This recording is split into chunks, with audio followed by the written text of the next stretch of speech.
I am Loki of Asgard,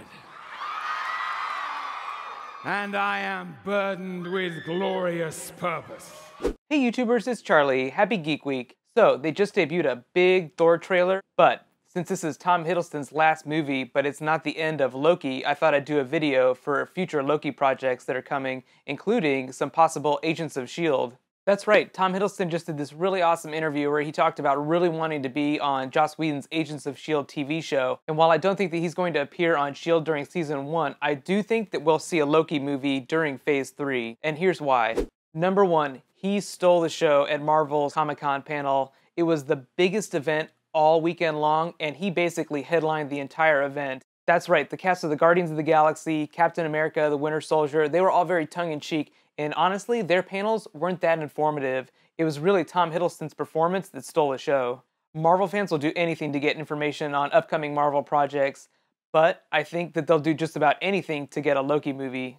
Honestly, how good was Tom Hiddleston during that panel? All it took was some pointing around and some mewling quims, and he just totally killed it. Number 2, Tom Hiddleston still has movies on his Marvel contract.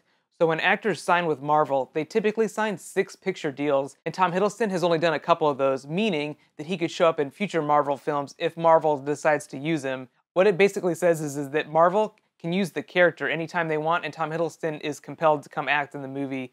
Obviously, you would want to come act in a Marvel movie just because it's so awesome. Since they've already announced all their movies for Phase 2, obviously he's not going to be in Avengers 2, so that means that if he's going to be in any future Marvel films, it'll be in Phase 3. And Marvel has a history of spinning off standalone films for its biggest characters, and who else is bigger in the Marvel Universe from the villain standpoint than Loki right now? Yeah, we know about Thanos and all those other big villains, but honestly, they've just had brief cameos. Tom Hiddleston is a fully fledged character, and he is amazingly popular right now.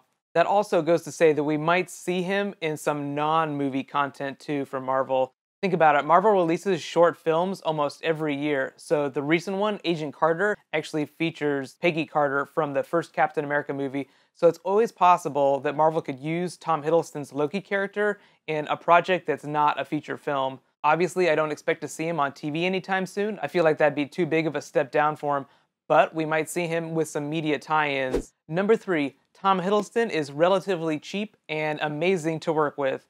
So obviously a lot of the actors in the Marvel Universe have started to get bigger and bigger as these movies have gone on.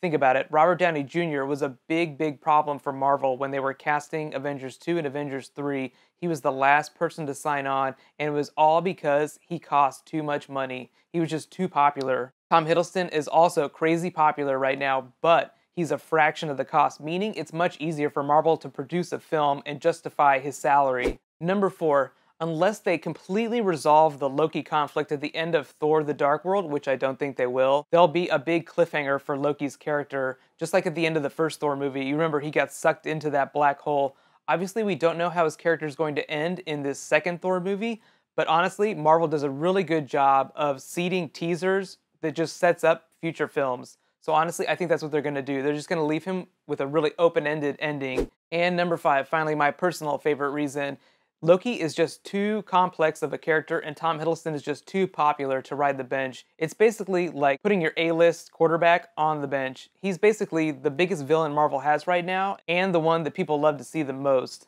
Obviously, Marvel doesn't want to overexpose him too much, so there is some logic in them not using him in every single movie, but obviously you don't want to let too long a period of time to go before you bring him back out again, or else people will start to lose interest. But let me know what you think. Are we going to see a Loki movie after Avengers 2? And what other projects are we going to see Tom Hiddleston's Loki character in? That being TV shows, media tie-ins, commercials. Let me know what you think.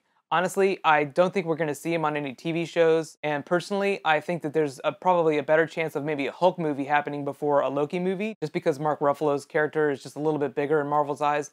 But let me know what you think. Like I said earlier, it's Geek Week, and Marvel just debuted a big trailer for Thor: The Dark World. Obviously, this trailer features a little bit more about the story and a little bit more of Tom Hiddleston's character. There was a scene during the Comic-Con teaser they showed where it almost looked like Loki chopped off Thor's hand too. So I really think that that might lead to something interesting in the story if it turns out to be true. If you haven't seen the comic book version of Thor right now, there's actually a future version of Thor that actually has prosthetic limbs taken from the Destroyer. So there is the possibility that Thor could be losing one of his hands, a la Jaime Lannister Game of Thrones in this movie. And remember, Alan Taylor is a Game of Thrones director. He directed Thor, so there could be some crossover. But let me know what you think. I'll be doing a full review of the trailer later today, so be sure to subscribe to get that video. I'm also doing a preview for X-Men Days of Future Past, Sherlock Season 3, and a bunch of other awesome Geek Week stuff. I got a big Legend of Korra contest coming up that I'm going to announce on Saturday, and I'm going to Disney's D23 Expo this weekend, so there's so much awesome stuff happening.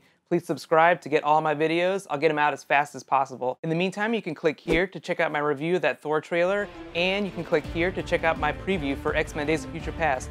Thanks so much for watching. Happy Geek Week. High fives.